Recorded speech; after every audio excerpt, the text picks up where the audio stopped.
Hi, Эстерэн. Би өнөөдөр Beauty God-ийн бүтээгдэхүүнүүдийг ашиглан skincare болон makeup хийн гэрээрээ битнэ.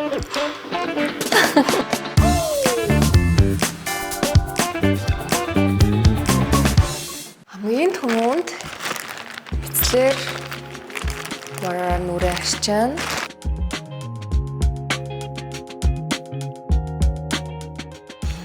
За одоо хөөсөн цэвэрлэгчээ сайн өсрүүлж аваад нүрээ сайтар угаагаад хөөсөн цэвэрлэгчээр нүрээ цэвэрлсэн юм чинь одоо төвнөрөөрөө нүрээ арчина.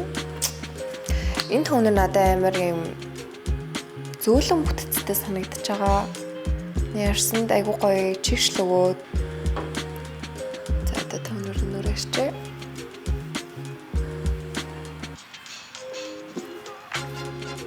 За одоо бүгд нэмэстэцтэй.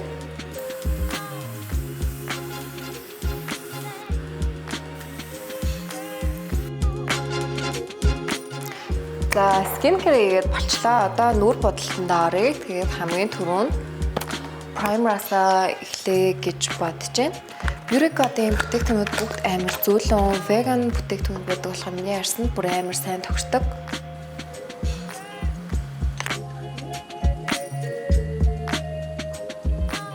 За одоо Beauty God-ийн foundation бүгдээрээ түрхье.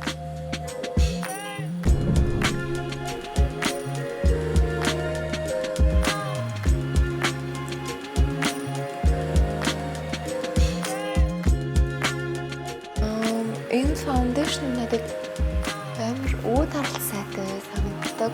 Заавал яг тийм concealer дээр намайг дах тийм амар шаардлагагүйгээр үүд харалт нь бол нэлээ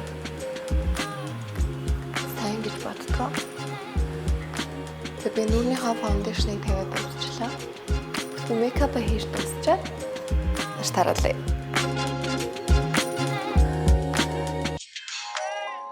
Миний бодолт нь болохоор миний foundation маань бүр амар шингээл цайтай байгаа надад амар таалагдчихээн. Makeup маань бүр амар гоё харагдаж байна. Нүрээ бодсныхаа дараа мист төрөх юм бол айгүй арсыг чийшүүлээд бодлооны дараа нэг тийм хуурай мэдрэмж төрүүлэхгүй байгаа юм шиг надад санагддаг. Тийм болохоор мист цах айгүй дуртай. Миний өнөөдрийн skincare болон makeup дууслаа. Тэгээд миний ашигласан бүтээгдэхүүн болохоор Beauty God-ийн бүтээгдэхүүнүүд Монгол брэнд гэдэг надад амар таалагддаг. Хатаа хамт байсан баярлалаа. Баяртай.